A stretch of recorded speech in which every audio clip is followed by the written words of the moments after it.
Hello everybody and welcome to Dhan. आज RBI के government ने रेपो रेट डिसीजन दिया that the rates are unchanged.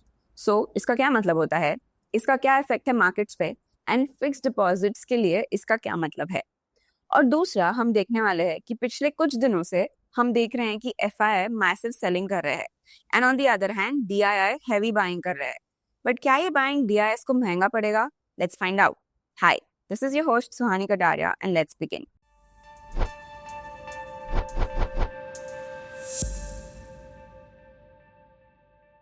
आज मतलब 6 अगस्त को आरबीआई का रेपो रेट डिसीजन था। सो आरबीआई ने क्या डिसाइड किया? आरबीआई की monetary policy committee which is MPC, जिसे गवर्नर संजय मल्होत्रा लीड कर रहे हैं, ने यूनानिमसली डिसाइड किया है कि रेपो रेट 5.5% पर ही बना रहेगा।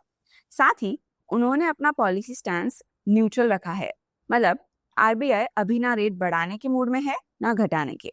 वो डेटा देखकर आगे स्टेप डिसाइड करेंगे। अब इस डिसीजन के पीछे क्या रीजन है? मार्केट को ऑलरेडी एक्सपेक्टेड था क्योंकि पिछली मीटिंग में ही 50 बीपीएस का कट हो चुका था। गवर्नर संजय मल्होत्रा जी ने कहा है कि अभी इंडिया का इकोनॉमी आउटलुक स्ट्रांग है और इस न्यूट्रल स्टैंड से उन्होंने फ्लेक्सिबिलिटी मिलती है। अगर जरूरत पड़ी तो फ्यूचर में रेट कट होंगे या हाइक भी हो सकता है, कुछ भी, दोनों पॉसिबिलिटी है। अब इकोनॉमिक और इन्फ्लेशन आउटलुक देखते हैं। रिटेल इन्फ्लेशन मतलब सीपीआई का FY26 का एस्टिमेट 3.7% से घटकर 3.1% कर दिया है। कोर इन्फ्लेशन स्टेबल है जो अराउंड 4% के आसपास है। FY26 के लास्ट क्वार्टर में इन्फ्लेशन थोड़ा बढ़ने की संभावना है। जीडीपी ग्रोथ का एस्टिमेट अभी भी 6.5% पर बना हुआ है। इसका मतलब आरबीआई को लगता है कि इकोनॉमी ठीक है, इन्फ्लेशन मैनेजेबल है और अब वो पिछले कट्स का इफेक्ट देखना चाहते हैं। तो अगर स्टॉक मार्केट की बात करें तो सेंसेक्स लगभग 166 पॉइंट से गिरा है और उसने लो बनाया है 80,448 का। निफ्टी 50 भी अराउंड 75 पॉइंट्स गिरा है और उसने लो लगाया है 24,544 तक का। अगर मिड कैप या स्मॉल कैप की बात करते हैं तो निफ्टी मिड कैप और स्मॉल कैप इंडाइसेस 1% तक गिरे हैं। सेक्टोरियल इंपैक्ट देखें तो बैंकिंग और फाइनेंशियल्स फ्लैट रहे हैं। ऑटो सेक्टर ऑलमोस्ट 0.53% से गिरा है। रियल्टी सेक्टर 1.5% से गिरा है। निफ्टी और फार्मा अराउंड 1.5% से ज्यादा डाउन है एंड एफएमसीजी और मेटल अराउंड 0.9% से नीचे है। रियल एस्टेट एक्सपर्ट सुधीर पाई जो मैजिक ब्रिक्स से है, वो कहते हैं कि रेट स्टेबल होने से बायर का कॉन्फिडेंस बना रहेगा, खासकर मिड और प्रीमियम हाउसिंग सेगमेंट में। अब एफडी मतलब फिक्स डिपॉजिट इन्वेस्टर्स के लिए इसका क्या मतलब है? हाई इंटरेस्ट रेट्स का जमाना खत्म होने वाला है। आरबीआई ने पिछले कुछ महीनों में रेपो रेट 100 बेसिस पॉइंट से घटाया है। अब इसका पूरा इम्पैक्ट अभी तक एफडी रेट्स पे नहीं आया है, लेकिन आने वाले कुछ क्वार्टर्स में एफडी इंटरेस्ट रेट्स गिरने की पूरी संभावना है। रिटेल इन्फ्लेशन भी लोएस्ट पर है। रिटेल इन्फ्लेशन है अराउंड 2.1% जो 12 मंथ्स का लोएस्ट लेवल है। जब इन्फ्लेशन कम होता है तो आरबीआई का पॉलिसी रेट कट करना इजी होता है। अगर बॉन्ड मार्केट के बारे में बात करें तो 10 ईयर गवर्नमेंट बॉन्ड यील्ड 6.3% के आसपास है। मतलब बॉन्ड मार्केट्स भी एक्सपेक्ट कर रहे हैं कि अब मेजर रेट कट्स नहीं आएंगे, बट एफडी का ग्रेजुअली फॉल होना तय है। So what is the conclusion? That is FD rates अब ग्रेजुअली नीचे जाने वाले हैं। और अगर आप सीनियर सिटीजन हो या कोई कॉन्जर्वेटिव इन्वेस्टर हो तो अभी लॉक करना स्मार्ट मूव होगा। साथ ही साथ आप कुछ हाइब्रिड ऑप्शंस भी एक्सप्लोर कर सकते हो, जैसे debt mutual funds, target maturity bond funds, senior citizen saving scheme जो 8.2% के रेट से इंटरेस्ट देती है, and RBI floating rate bonds जिनका करंट रेट है 8.05%। बट इसके बावजूद भी आप खुद स्टडी करिए और डिसीजन लीजिए। और आज का दूसरा न्यूज, एफआईआई इस देश से भाग रहे हैं बट रिटेल इन्वेस्टर्स टिके हुए हैं। बट क्या ये उनको महंगा पड़ेगा? पिछले कुछ दिनों में एक अजीब सा ट्रेंड देखने मिला है। FIIs that is foreign institutional investors Indian stock market से अग्रेसिवली एग्जिट कर रहे हैं, जबकि रिटेल इन्वेस्टर्स और DIIs अभी भी फुल कॉन्फिडेंस के साथ इन्वेस्ट कर रहे हैं। लेकिन सवाल ये है कि जब 27,000 करोड़ सिर्फ 9 दिनों में मार्केट से निकल गया है तो क्या रिटेल इन्वेस्टर्स को अब दिक्कत हो सकती है? इसके 3 मेजर रीजंस है कि FII क्यों पैसा निकाल रहा है इंडिया से। पहले तो ट्रम्प टैरिफ्स और जियोपॉलिटिकल टेंशंस है। ट्रम्प ने इंडिया पर 25% तक के टैरिफ्स लगा लिए हैं, स्पेशली क्योंकि इंडिया रशिया से ऑयल और वेपन्स ले रहा है। ये न्यूज़ इन्वेस्टर्स के लिए एक रेड फ्लैग बनी, जिससे ग्लोबल रिस्क बढ़ने का डर सबको है। इसका इम्पैक्ट ये हुआ कि एफआईएस ग्लोबली स्टेबिलिटी देख रहे हैं। जब ऐसे अनसर्टेन सिग्नल्स मिलते हैं तो वो पैसा सेफर मार्केट्स जैसे यूएस में शिफ्ट कर देते हैं। दूसरा रीजन है कि डॉलर स्ट्रांग है और रुपी वीक है। डॉलर इंडेक्स स्ट्रांग हो गया है और अब रुपी 85 तक आ चुका है। एफआईएस के रिटर्न यूएसडी में होते हैं। जब रुपी वीक होता है उनके लिए रिटर्न्स और भी कम हो जाते हैं। इसका इम्पैक्ट होता है कि करेंसी डेप्रिसिएशन उनके प्रॉफिट को मार देता है। इसके वजह से वो एग्जिट करते हैं। And the third reason is Indian markets are over value. Nifty और broader markets all time high के आसपास है। पी रेशियोस हाई है, लेकिन अर्निंग्स ग्रोथ काफी म्यूटेड है। एफआईएस के लिए ये अपॉर्चुनिटी है to book profits and wait for better entries, जिसका इम्पैक्ट होता है कि जब वैल्यूएशन हाई होता है एफआईएस शॉर्ट टर्म में सेल करते हैं, स्पेशली अगर अर्निंग्स डिसअपॉइंट कर रहे हैं, जो अभी के इंडियन अर्निंग्स कर रहे हैं। तो क्या एफआई का एग्जिट होना गलत है? रिटेलर्स एंड डीआई इन्वेस्टर्स अभी भी मार्केट में हैं एंड कॉन्फिडेंस के साथ है।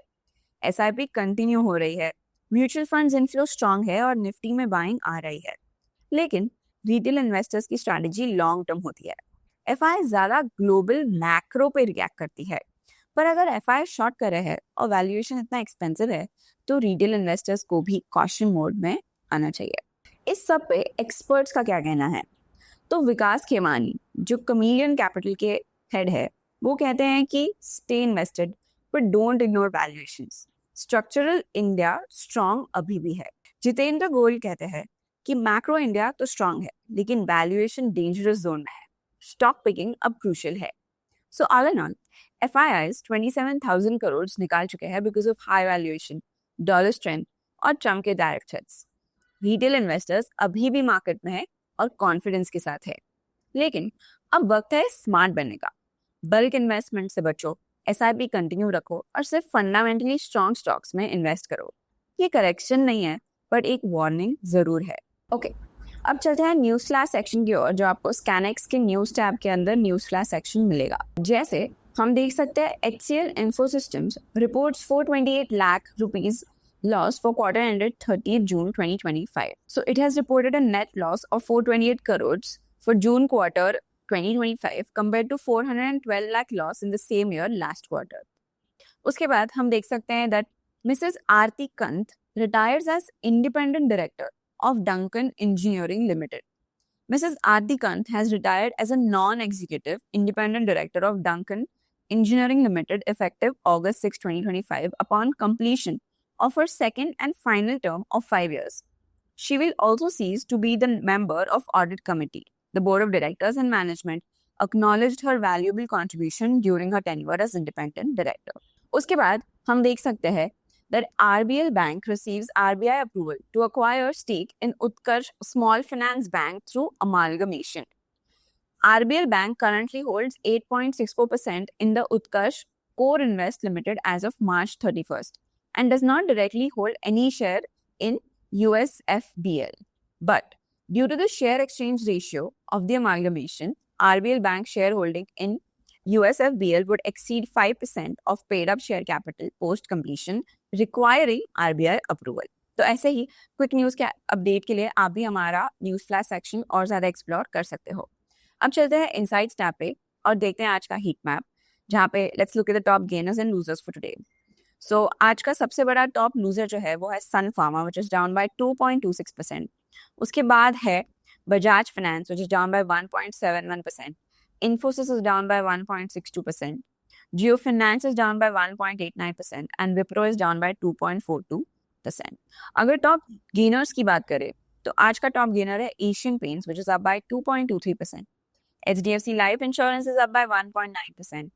Adani Ports is up by 0.66%. Bharat Electronics is up by 0.79% and SBI is up by 0.57%. उसके बाद FIDI डेटा पे जाते हैं। That is, as of 5th August 2025, FI ने again selling की है of 22 crores, whereas DI ने buying की of 3,840 crores. अगर MTF इनसाइट्स की बात करते हैं, as of August 4th 2025, the industry MTF book stands at 91,469, जिसमें 5,190 करोड़ पोजीशंस ऐड हुए हैं, 5,742 करोड़ पोजीशंस लिक्विडेट हुए। Net book liquidation is of 552 crore. उसके बाद अगर टॉप डिलीवरीज की बात करते हैं तो आज की टॉप 5 डिलीवरीज है Infosys, ICICI bank, SBI life insurance, Bharti Airtel and power grid corporation of India, which range from 81% to 74%। अब चलते हैं धन के होम पेज पे और वहाँ पे की इंडाइसेस एंड कमोडिटीज का सेक्शन है। तो as of 7th August 2025 Nifty का वीकली एक्सपायरी है। अब जाते हैं धन के होम चार्ट्स पे एंड एनालाइज करते हैं निफ्टी 50 फॉर टुडे। तो जैसे हम देख सकते हैं कि आज फिर से निफ्टी ने एक रेड कैंडल बनाया है। वो गैप डाउन भी ओपन हुआ था क्योंकि कल Nifty closed around 24,649 and opened around 24,645। Around 8 points के गैप डाउन से निफ्टी ओपन हुआ है। और हम देख सकते हैं कि 1 अगस्त को जो निफ्टी ने लो हिट किया था, इट वाज अराउंड 24,535 और आज का जो लो है जो निफ्टी ने हिट किया है वो अराउंड 24,539। तो ऑलमोस्ट 4 पॉइंट से निफ्टी से 4 पॉइंट्स से उसने उस लो को बचाया है। बट अगर निफ्टी उस लो को तोड़ता है तो जो अगला सपोर्ट पॉइंट है वो है अराउंड 24,471। अगर निफ्टी उस सपोर्ट को भी तोड़ देता है तो उसके बाद का जो लो है वो है अराउंड 24,157। तो that is why we see a very bearish pattern forming. हम देख सकते हैं कि 20 EMA और 50 EMA भी एक दूसरे को टच करके बेरिश सिग्नल दे सकते हैं। उसका यही मतलब है कि निफ्टी अभी भी उसके 20 EMA और 50 EMA के नीचे है। उसका RSI भी गिर के हो चुका है 38। अगर स्टैट्स की बात करें तो Nifty open around 24,641, made a high of 24,671, made a low of 24,539 and closed around 24,574। अगर सेंसेक्स की बात करते हैं तो सेंसेक्स भी आज 166 पॉइंट से नीचे है। सेंसेक्स ऑलरेडी उसका 1 अगस्त का जो लो था विच वाज 80,495, उसको तोड़ के आज उसने नया लो बनाया 80,448। Sensex open around 80,694, made a high of 80,834, made a low of 80,448 and closed around 80,543। उसका भी जो 20 EMA और 50 EMA वो ऑलरेडी क्रॉस कर चुके हैं और उसका RSI भी गिर के हो चुका है 37। तो काफी बेरिशनेस है मार्केट में। अगर इंडाइसेस में बात करते हैं आज के टॉप गेनर्स और लूजर्स की, तो Nifty PSU banks, BSE bank x और निफ्टी बैंक को छोड़ के सारे इंडाइसेस रेड में बंद हुए हैं। जो सबसे ज्यादा हिट ले चुका है वो है Nifty pharma which is down bye 2.03% because Trump ने धमकाया है कि वो बहुत ज्यादा टैरिफ बढ़ाने वाला है फार्मा सेक्टर पे इंडिया का, एंड ओवरऑल इंडिया पे भी वो और ज्यादा 25% से भी ज्यादा टैरिफ लगाने वाला है। And that is why we see कि आज भी मार्केट्स नीचे है। उसके बाद Nifty IT is down by 1.74% and Nifty realty is down by 1.51%। So it's a time to be really cautious in the market and that's what I'll see you tomorrow। तो आपको क्या लगता है और आपकी क्या इन्वेस्टमेंट स्ट्रैटेजी हो सकती है इस टाइम पे? Tell us in the comments below. Till then like, share and subscribe and stay curious and stay updated. Investments in the securities market are subject to market risk. Read all the related documents carefully before investing.